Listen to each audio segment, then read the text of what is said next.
Welcome to game 3 of the series. This is going to again be Cheese versus Giap. Cheese insta-locking Lightning War. Giap did have faction selection here for game 3 and has chosen Soviets. So Cheese will pick Oster. And insta-lock Lightning War, fielding 2 squads of Grenadiers. Going pretty meta. His Oster play is pretty meta. It's not super meta like close air support or We have a fresh Grenadier squad. Pioneers reporting objective captured. mechanized assault. But it's still Lightning War. It still has Stuka close air support. It still has G43. It still has the Tiger. The other 2 features are not that popular, but kind of nice. Kind of nice to have access to Ostrupen if you're going into a highly lethal engagement and for whatever reason you have a massive amount of munitions float. A little bit of barbed wire being thrown down here on the victory point by Giap in the opening of the game, grabbing the North VP. Conscripts making their way towards the fuel. We're going to see the same build used in game 1, double combat engineers and double conscripts. These 2 grenadiers making their way hard north as well, with Pios taking control of the cutoff. So the first engagement will be for this fuel point, and it looks like Giap will win it, although grenadiers seem like they're going to get into cover first. And conscripts are actually going to stop here to secure vision from inside of this building. And as the deep snow slows them down, makes it so they can't get to the fuel point before those Grands do, and they'll position themselves here in green cover. The second squad of Grands is on its way, and the second squad of conscripts is a little late because of the decision to field an extra combat engineering squad, so that's just going to head straight south, and Giap will fail to take control of the north fuel, at least initially. Combat engineers against Pios here in the north, both trying to make it into the building, and combat engineers will make it inside first. As we saw before, this building wins against this green cover position because the range is so short, and Pios are going to have no way of winning an engagement up here and are forced to retreat. Conscripts from the building left the building to move to try and force retreat from those Pios. 2 squads of Grenadiers against that conscript squad, though, will put it in significant danger, so it's got to try and kite them, if at all possible. Vaulting this fence will put those conscripts in deep snow, I believe, so they're in a lot of danger here. They may have no choice but to retreat again because they're outnumbered. Forcing a retreat from that conscript squad early could definitely help Cheese here. Huge engagement right there. Those conscripts just got wrecked, and those grenadiers haven't taken any damage in return at all, really. They're going to vault the fence into the deep snow themselves, taking light damage from that combat engineering squad. Conscripts are not going to retreat. He's going to use them for backcapping, I think, now that they're wounded, which is, there's nothing wrong with that by any means. Combat engineers will only be able to hold for so long, though, while grenadiers make their way into a green cover position and start taking control of the victory point here. Grenadiers inside of this structure start doing some damage to the combat engineer squad right here, which falls down to 1 man and may be relegated to backcapping duties as well. And this squad of conscripts is taking control of the entire south, unopposed. Fuel point and strategic point here in the south captured, moving to grab the victory and munitions points as well. The enemy is taking our territory. Grenadiers recording objective captured. Enemy has spotted us. Conscripts push away some Pios here in the south, and Grenadiers are grabbing control of the strategic and fuel points. But they're not in the capture circle, so they should probably stand in there. There they go. Soviet forces are engaging us. This is a nice Conscripts engaging against Grenadiers here in the north will be able to push them away slightly. Production upgrade. And these conscripts are taking control here in the south. The wounded conscripts are indeed backcapping before retreating to move back onto the battlefield to engage. As for right now, it looks like Giap has had the better fuel control throughout the course of this game, though. He'll simply decap this fuel before moving to retake it, apparently. I think that's intentional, positioning them in green cover rather than... There they go. Okay, weird. Conscripts, or combat engineers jump into the building, and Giap's forces looking a little thin, by the way. Floating 500 manpower here at the 5-minute mark. Stopped producing units after 3 cons, 2 combat... Okay, there they go. 4th squad of conscripts in production now. Kind of interesting that he let that float for so long. I wonder what his thought process was there, if he was just too busy microing or what. That was a little strange. Flamethrower moving to engage against Grenadiers here in the south. They will take a position inside the building. There's a little bit of green cover available for these engagements. Combat Engineers upgraded with the Flamethrower, going to jump into close range against the Grenadiers right here. Flamethrower in the south, engaging against these Grenadiers. Grenadiers might be able to win this engagement. Both of these Flamethrower engagements could be close, depending on luck. Looks like that squad is going to deploy a Rifle Grenade, which connects perfectly. But they're going to retreat anyway. Both of them are going to retreat. I think he should have stuck around for one more Flame Burst. That could have been a miracle Flame Burst right there. Meanwhile, this squad apparently is going to gamble. There's conscripts moving to support. Those Grenadiers should definitely retreat. Oh, they're in deep snow, taking Flamethrower fire. They will have to retreat through more deep snow right here. This is a terrible retreat path, and they're sniped. Nice snipe. So that's one squad wiped for Cheese. I don't think anybody has lost anything other than that so far. That's the only loss for Cheese, one Grenadier squad, and no wipes for Giap here in the beginning of the game, who will hit 2 CPs and has access to various forms of column infantry, both shocks and guards, for his various commanders that he could select. So, Good work, comrades. This now belongs to us. Something. This territory is ours. Squad replenished. Combat engineers are standing by.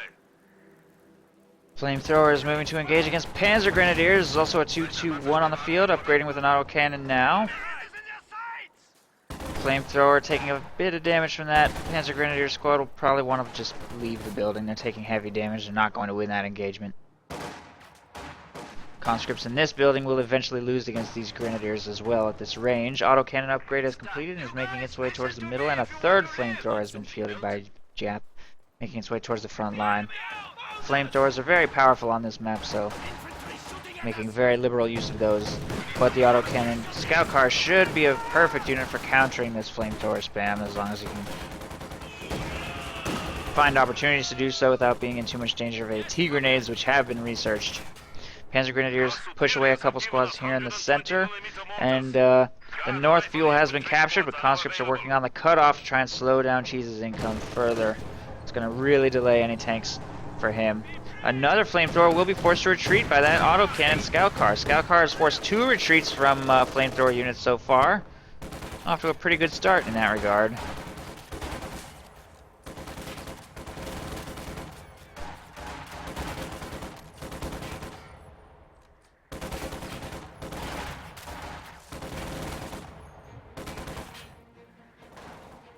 Flamethrower will have to retreat here in the south.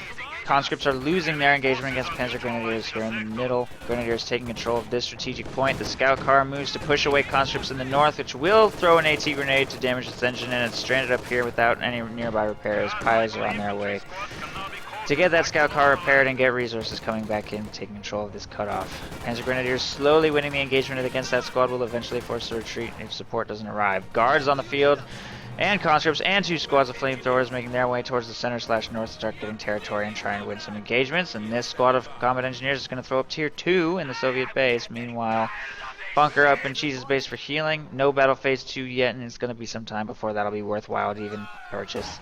Flamethrower forces a retreat from these 2 squads, and that's going to give Giap control of the center. Victory point still pretty much dead even. Both players with 430 plus victory points, so within 30 VPs of each other. Trading victory points back and forth. Currently a triple cap is going against Giap, but he's turning it around now, getting control of a lot of territories simultaneously. A couple squads still in the base need to make their way back to the front line, and guards should be relatively safe from that scout car. Have not been upgraded with DP machine guns. I don't know if I think pushing those guards around with the scout cars is a very good idea. The PTRSs are a very significant threat to it, but he will retreat, not wanting to fall too low and then get gunned down on retreat, not wanting to get pushed around. The engagement actually goes better than I thought it was going to. Only, I think, 1 PTRS shot connected, and it will pull back up here for some repairs and get that fuel connected by those Grenadiers. Victory point will fall to these conscripts. The entire center has fallen into the hands of these flamethrowers. There's 1 squad of Grenadiers in the south to try and counter what's happening down here. 2 flamethrowers plus 1 squad of conscripts plus this squad in the building to provide vision. Should be more than enough to wow, that's weird. He just retreated both of those flamethrowers. Wonder why he did that. That's going to really weaken his defense of the central village against what's available here. Maybe he just wanted healing? They're barely even injured. Wow. Guess he really wanted to heal that flamethrower, but that's going to pretty much give this territory back to Cheese for free. Those flamethrowers would have been pretty useful to have Supply sector to under maintain attack. control of this building.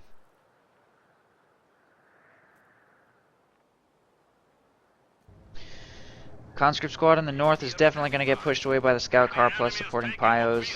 And that's going to give Cheese control of this munitions and victory point once again. Grenadiers taking control of this cutoff are in danger from these guards.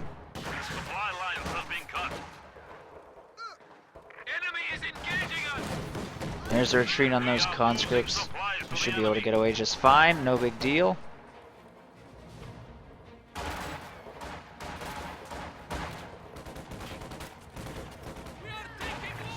Panzer Grenadiers engaging against those conscripts start bringing them low. They're going to try and oorah back into some green cover. These two squads of conscripts may be able to win against that squad of Panzer Grenadiers if they can get some lucky snipes, but their level of HP is extremely low right now.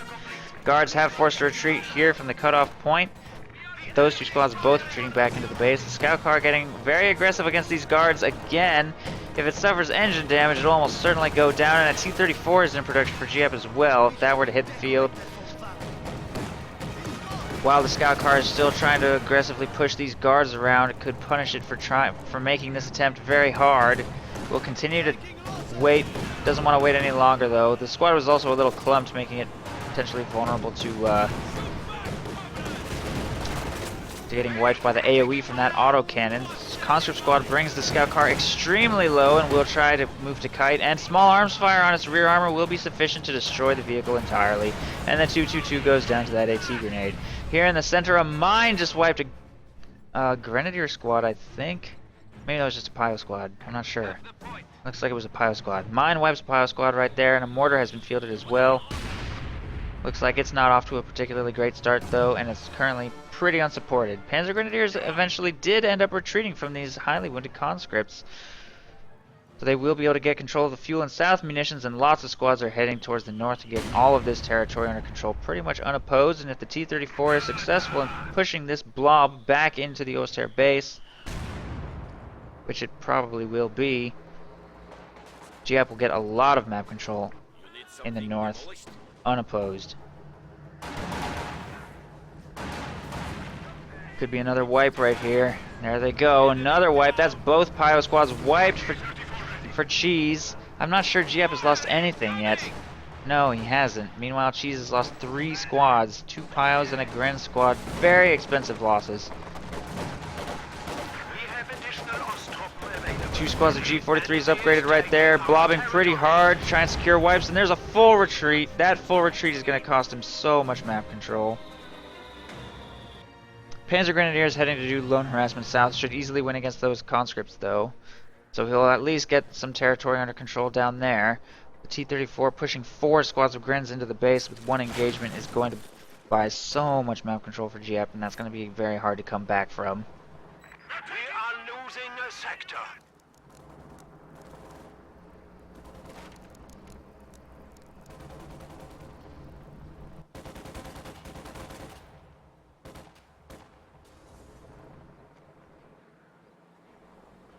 Enemy forces are securing our territory.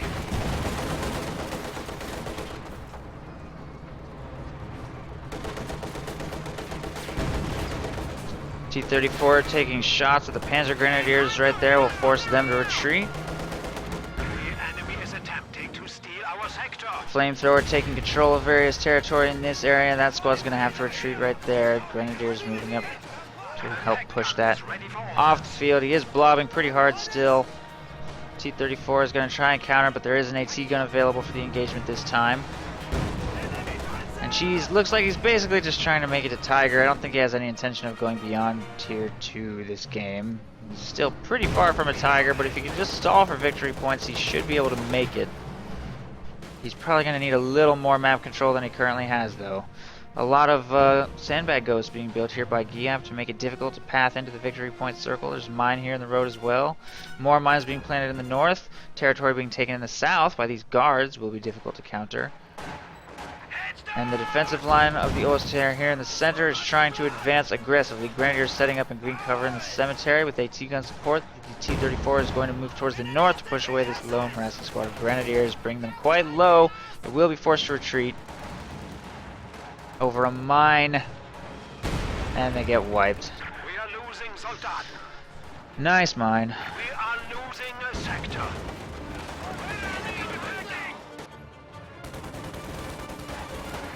Grenade toss on those Panzer Grenadiers. Late reaction. 3 of them die. The last one will retreat. Flamethrower engaging against those Grenadiers will force them to retreat as well. T-34 should probably try to avoid getting too aggressive on the ice. Takes a shot on the frontal armor on the ice. We'll try and circle strafe. Infantry support will clear one AT gun right here. The other one turns to take another shot on the T-34's rear armor, which will get clear of the arc of fire just in time. Our territory. Infantry and flamethrowers will clear that AT gun, and it looks like Cheese may lose full control of the game. He knows he won't be able to recover from the loss of both of those AT guns, and Giap will take Game 3 and dethrone Cheese. All hail the new king, King Giap.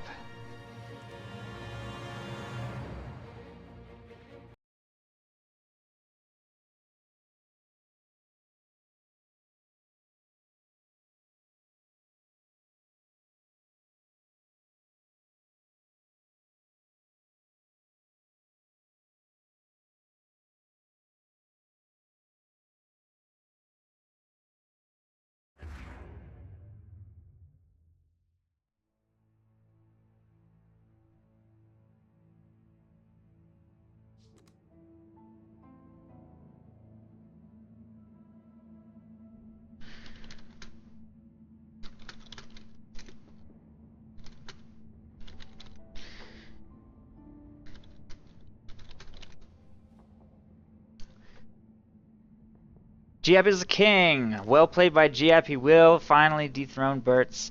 Well played, Bertz, though. We had some pretty fun series from him for sure. I think we had possibly some Coco Jambo contenders during his reign.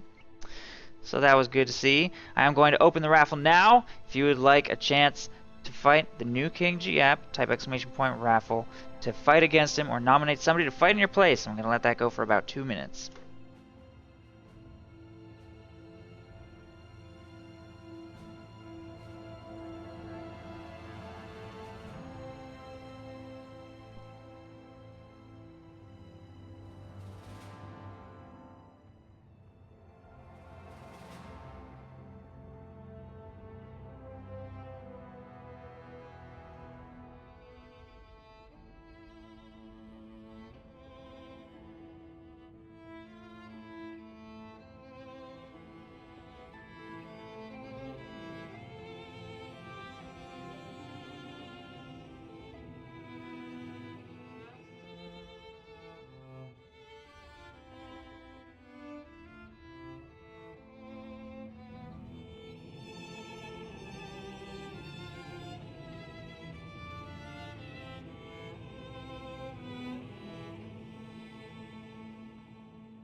Wait, what the fuck? Why is the raffle closed? Did I not type the right thing?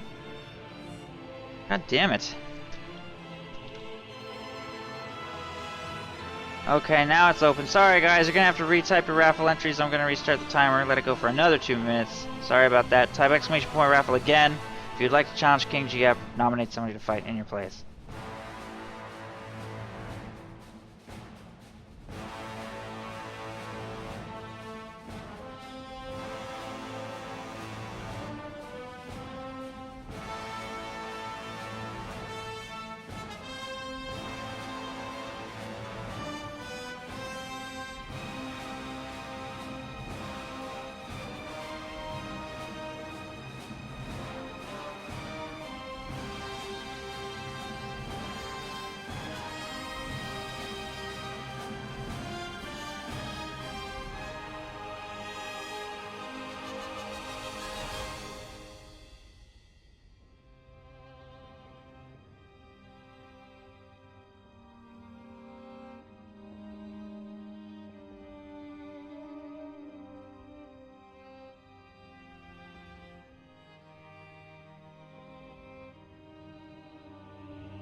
Alright guys, 15 seconds. Type exclamation point raffle if you would like to challenge Giap or nominate somebody to fight in your place. We have some pretty exciting contenders here in chat, including Paul. Paul versus Giap could certainly be fun to witness. Both of them, by the way, Starcross Cup finalists that couldn't quite win the tournament. Paul, a finalist from Starcross Cup 2, and Giap, a finalist from Starcross Cup 3. So I think that matchup could be very fun to watch. Alright, time is up, and the winner is...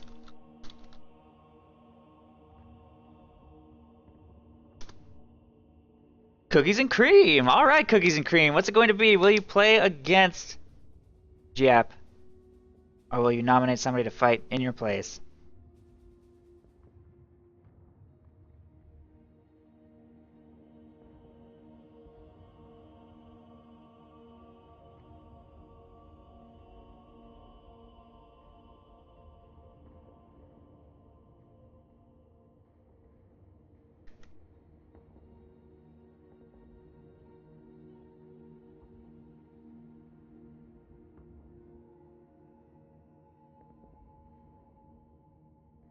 The map is Eindhoven Country.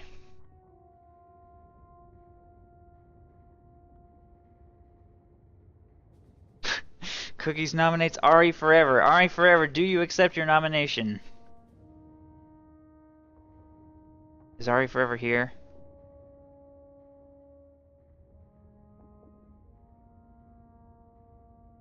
I don't think Ari Forever is here. I think you're gonna have to nominate someone. Wait, Ari Forever is here. Do you accept your nomination? He accepts his nomination. Alright, Ari Forever versus Giap. Coming up in just a few minutes.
Pioneers here.